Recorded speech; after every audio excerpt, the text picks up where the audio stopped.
Magandang araw ulit sa inyo. Ang topic naman natin ngayong araw na ito ay mga pagkain pangpatulog at magbibigay din tayo ng mga tips para kayo makatulog. Una muna, problema kasi ng karamihan sa atin, hindi makatulog sa gabi.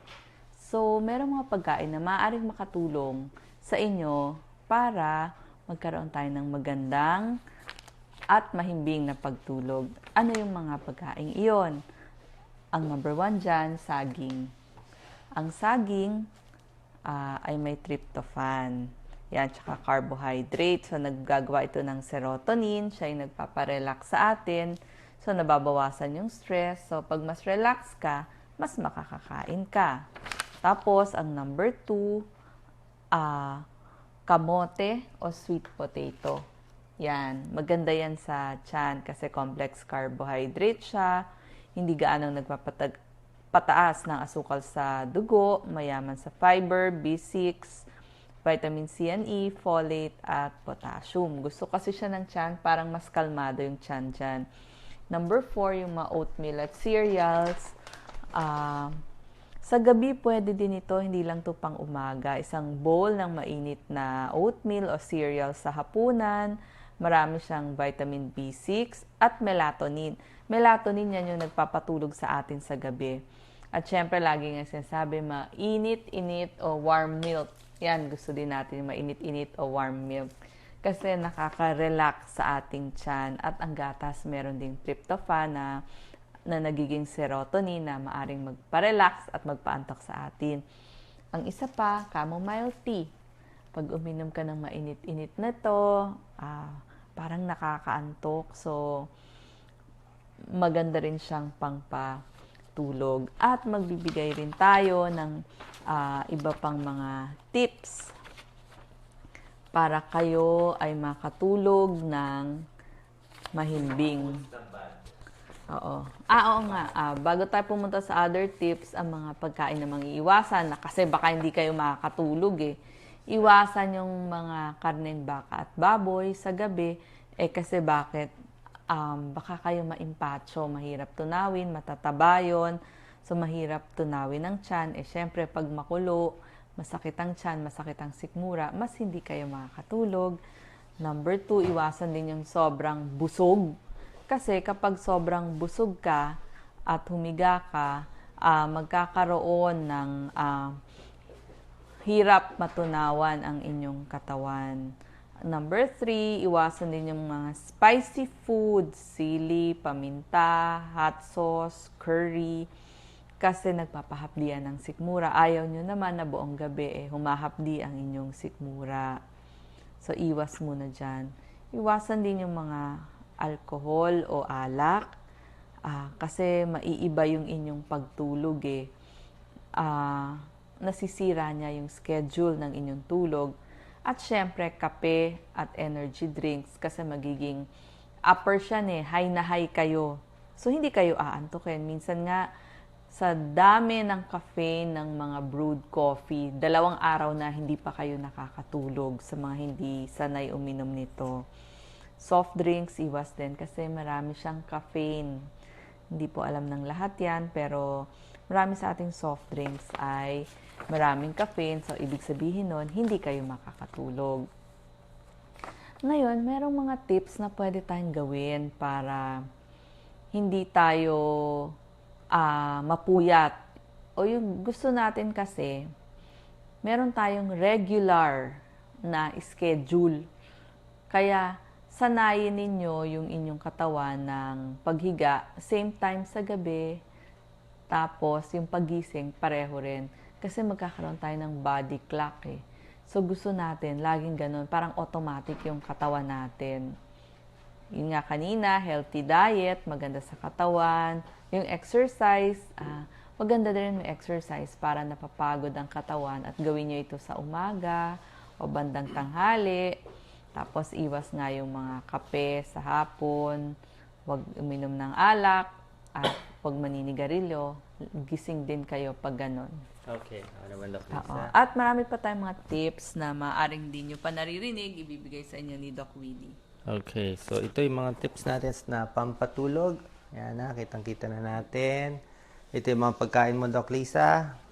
Nakikita ko pa lang siya, inaantok na ako ha? Saging, pampaantok. Chamomile, nako, ang bango nito, pampaantok talaga. Milk, diba yung mga nanay, milk, warm milk. Ano to, Doc Lisa? Potatoes? Kamote, carbohydrates, busog ka talaga dito. Ayan, ang ganda ng saging natin. Lipat lang tayo dito, reverse lang. At meron ako mga kakaibang tips para makatulog po kayo. Ano? Kakaibang tips. Salamat sa mga nagka-comment. Hi kay Jaja Inar Abdon. Thank you very much. Salamat po. Doc Lisa, batiin mo sila. Yes, so maraming salamat sa mga nag-share, kay Emma Lopez, Edgardo Marquez, at lahat ng nag-share. Yes. Maricel Samia Reyes, Emma Jean Vera, Okay. Ito Joel Pastrano. yung mga tips na medyo kakaiba ha, na I'm sure hindi nyo pa alam. Yung tulog po kasi napakahalaga ang tulog. Merong pag-aaral nagsasabi, pag kulang sa tulog, mas maikli ang buhay. Lalo na kung 4 hours, hindi kaya ng katawan yan eh. Tulog kasi ang pinakamagandang paraan para lumakas ang katawan. Sabi nila, ang tulog ng 11 p.m. up to 3 a.m. yan ang pinakamaganda. Kung masakit ang katawan ninyo, di ba? Pag tulog nyo, pagising, lalakas kayo eh. So, bibigyan ko kayo ng medyo kakaibang tips. Ito, reverse ko lang sa ating board. Yan, salamat. Si Liza Baron. Hi from Dubai. Hi sa'yo, Liza. Yan. 10 tips na kasulat dito, pero marami pa akong bibigay na extra tips. Tapos mamayang konti, kung may time pa, si Doc Lisa magbibigay ng konti lang, mga 10 beauty tips para sa inyo. Ha? Yung mga pampaganda tips. Kasi ang gusto, ito pinakagusto nila, Doc Lisa eh. Sleep and beauty. Pag may sleep, beauty ka sa umaga. Ito ang kakaibang tip ko.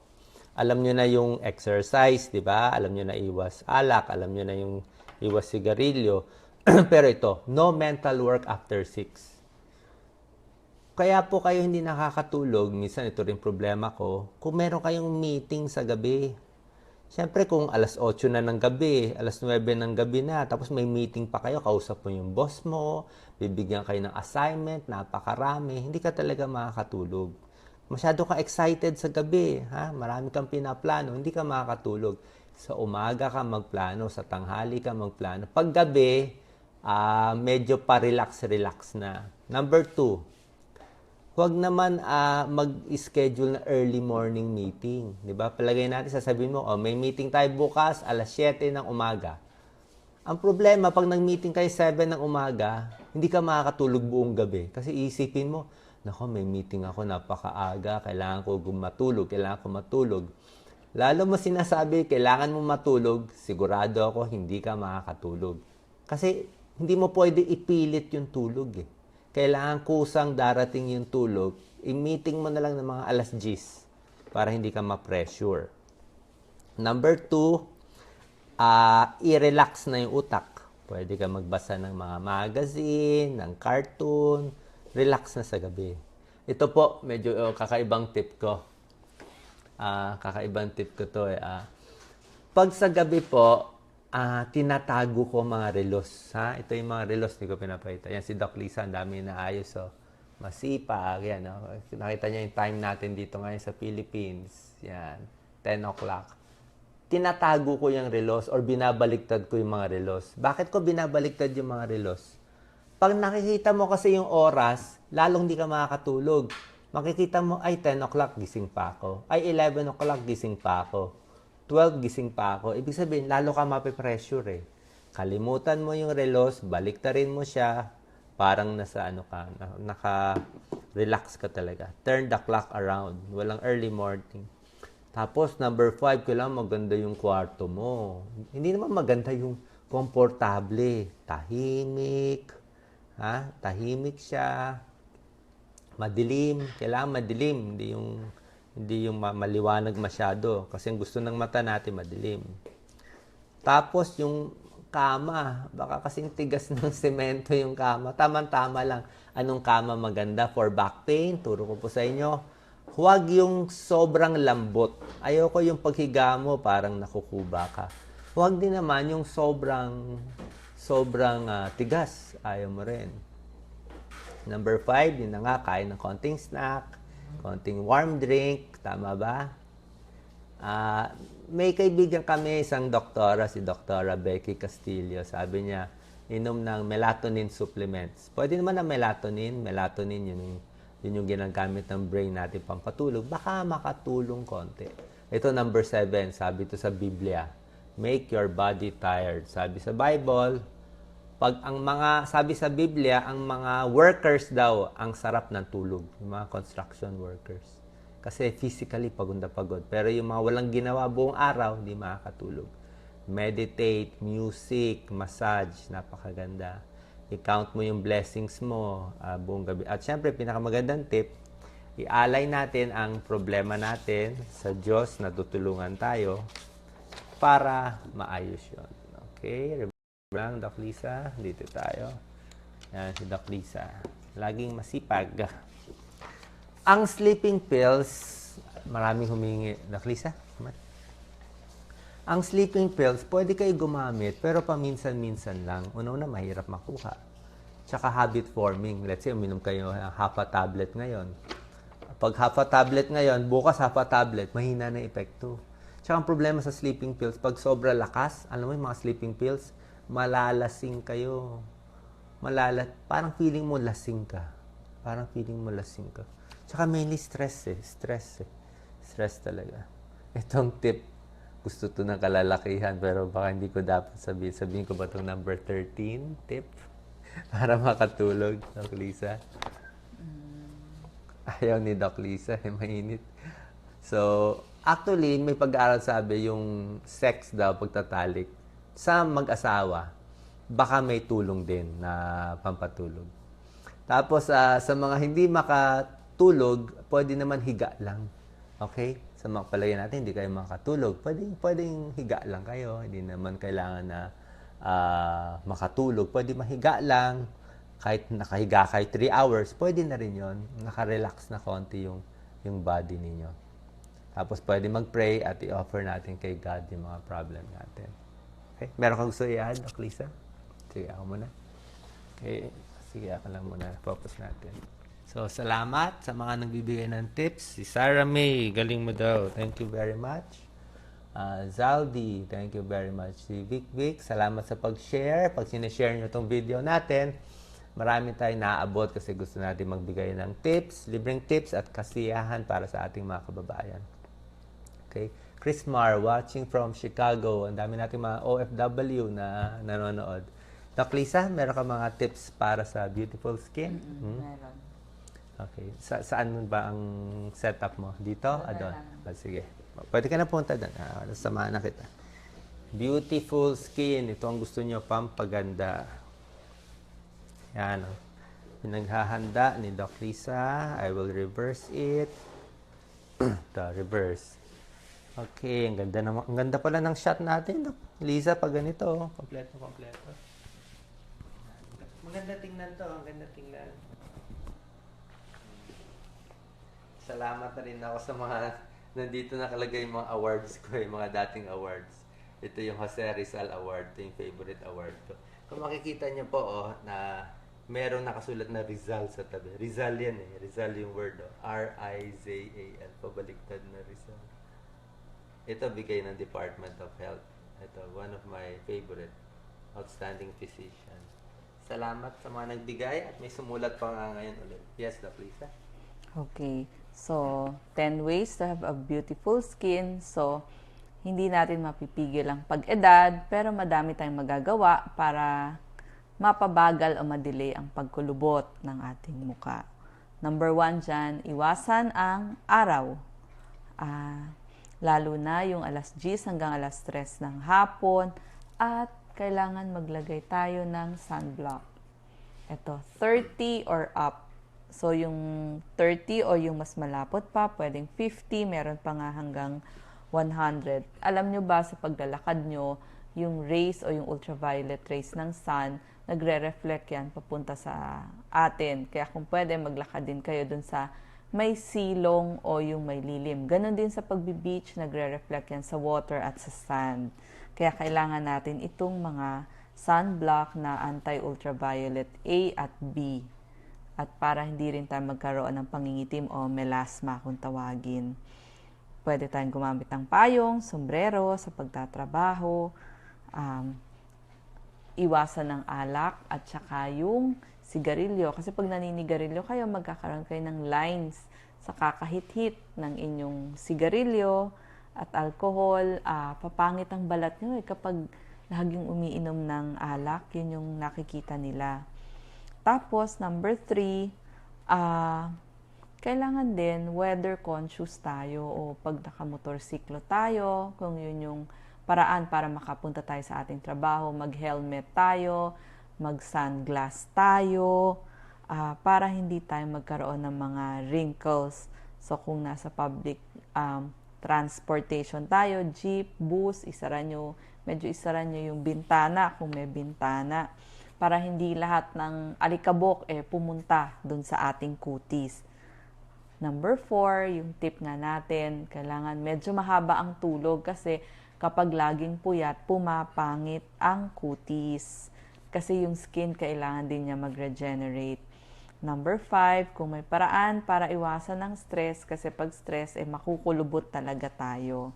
Number 6, syempre, pag tayo ay nagme-makeup o kaya lumabas sa napaka-alikabok na lugar, kailangan nililinis ang ating muka. Merong mga panlinis ng muka. Pero ang number 1 pa din, mild soap at water. So, maghihilamos tayo sa umaga at sa gabi para hindi naman mag-ipon yung mga dumi at magiging pimple yun pag nag-ipon sa ating muka, dito din sa ating leeg, sa ating dibdib at likod. Number 7, ngayon malamig, kailangan magmo-moisturize tayo. Napaka-importante, lalo na kung umabroad kayo, nagbakasyon kayo, sa mga lugar sa norte, maginaw ngayon, tulad ng mga Baguio, Tagaytay, sa south, sa mga probinsya, medyo matataas na lugar, makakatulong ang paglagay ng moisturizer. Kasi pag hindi, mapapansin nyo, kukulubot yung balat ninyo kapag very dry. So, gusto nyo, moisturized o yung meron kayong nilagay na lotion. At syempre, kailangan gentle kayo sa paghawak ng inyong mukha, sa inyong paglalagay ng cream, hanggang leeg ang cream ha, o kaya paglalagay ng makeup. Tapos sa pagpili naman ng makeup, marami na ngayon, meron ng sunblock dun kasama sa makeup nyo. Tapos marami na ring mga foundation ngayon, concealers, powders na makakatulong sa inyong balat. At syempre, yung tinurungan natin, colorful fruits and vegetables, yung mga salad, kasama yung pag-inom ng tubig, lahat yan. At damihan din natin yung pagkain nitong mga vitamin C, kasi yung vitamin C, kailangan natin sa pag-produce ng collagen para firm yung ating skin. Anong mga example niyan? Dalandan, lemon, suha, orange, kung ano yung napapanahon at mas mura. So, at kung talagang may problema sa balat, punta po kayo sa inyong mga dermatologist. Yung merong mga nakalagay dun sa kanilang clinic na miyembro ng PDS o yung Philippine Dermatological Society.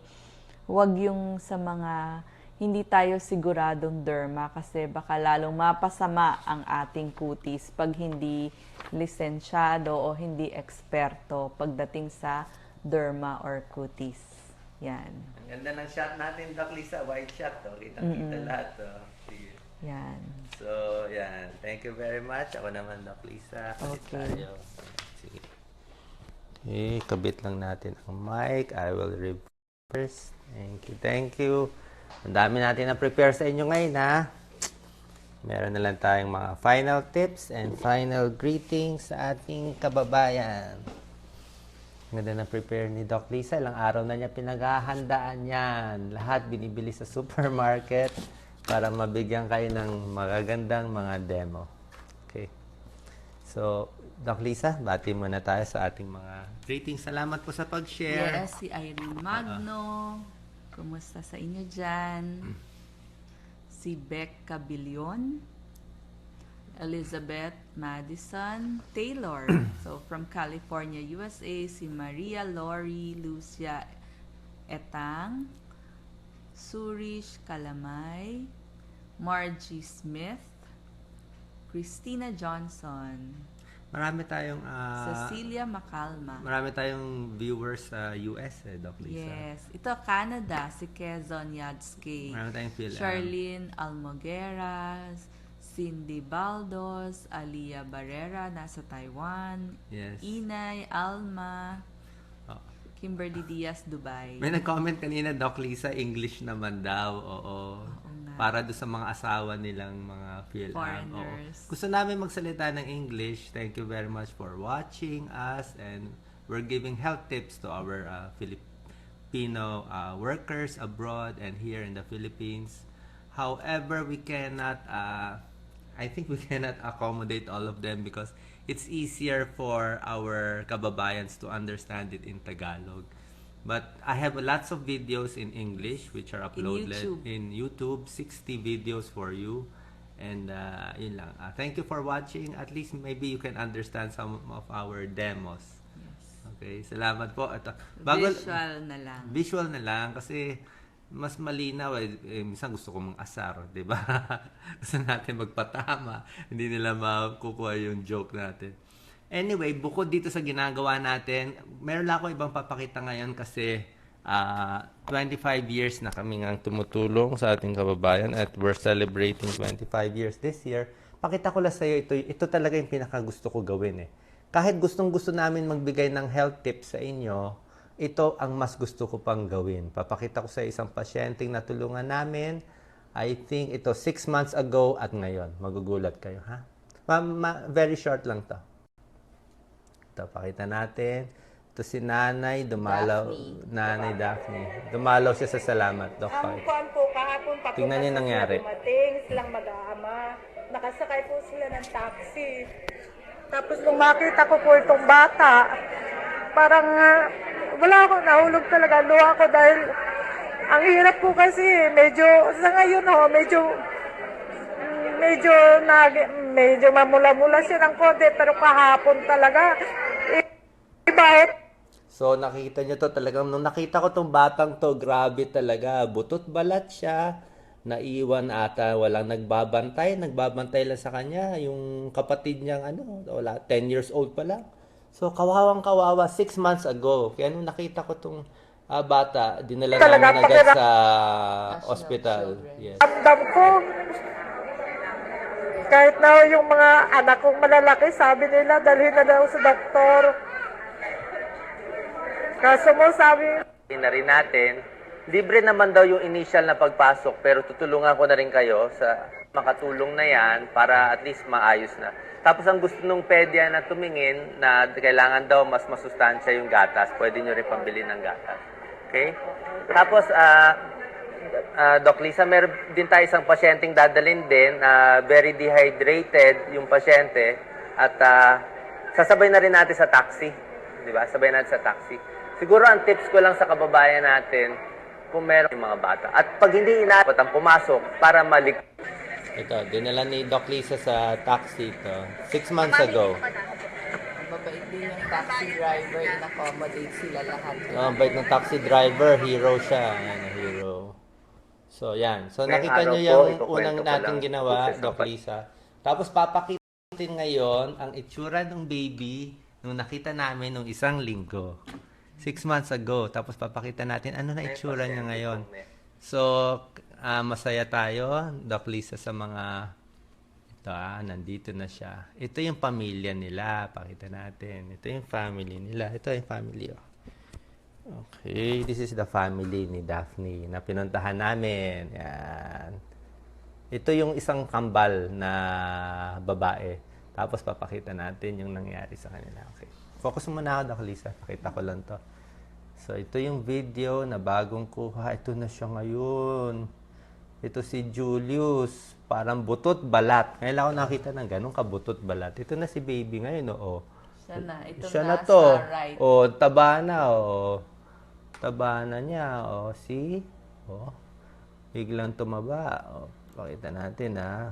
Yan. Taba na siya. Ito yung mga binigay namin. Ito na siya. Ayan. Baby. Ito na siya. Ayan. Takpan lang siya. Ayan na siya. Oo. Malaki na siya. Sige. Oh, nakatayo na. Ito na. Yan. Ito, pinakita ko. Ang taba na ngayon, oh. Kita mo, may mukha na. May kamay na. Ang cute na siya. Sobra na siya cute, oh.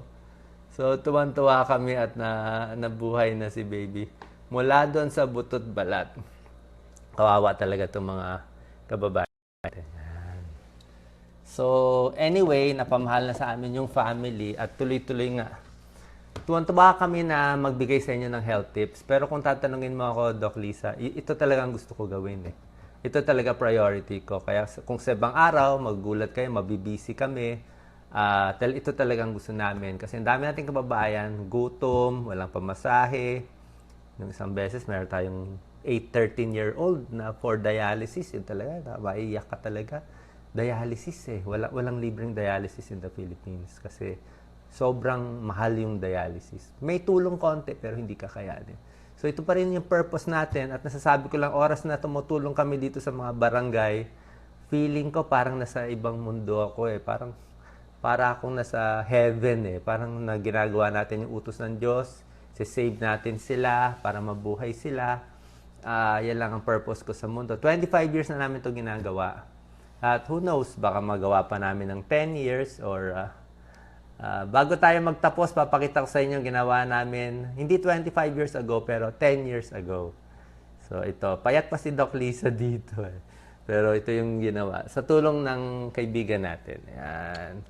Ito yung ginawa naming makabayang doktor. Ayan, babalik natin. Reverse. Tingnan natin kung maayos pa siya. Ayan. Ito yung ginawa namin dati. Papakita ko lang ha.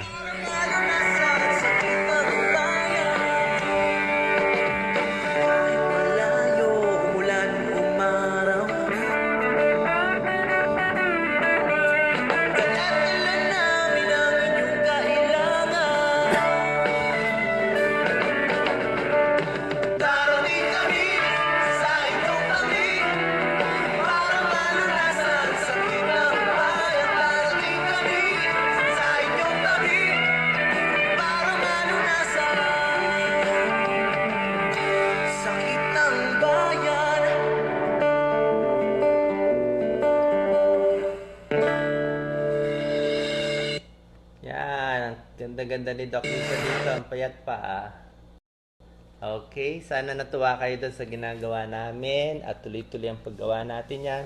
Hopefully, one day makaabot kami sa inyo. Who knows? Who knows? One day, God willing, aabot kami sa lugar ninyo. Hanap tayo ng mahirap ng pasyente. Tutulungan natin. Gawa tayo ng patient appeal. Yun ang goal natin for 2017. Todo tulong dito sa ating Facebook Live na gagawin na natin parang sarili na nating program. Yes, Doc Lisa? Paalam tayo? Yes, so maraming salamat sa pag-tune in. Sa isang araw ulit, magkikita tayo. Thank you sa pag-share. Thank you very much sa pag-share. Sana nagustuhan niyo itong tips. Hindi lang free tips, kailangan libreng tulong sa ating mahihirap na kababayan.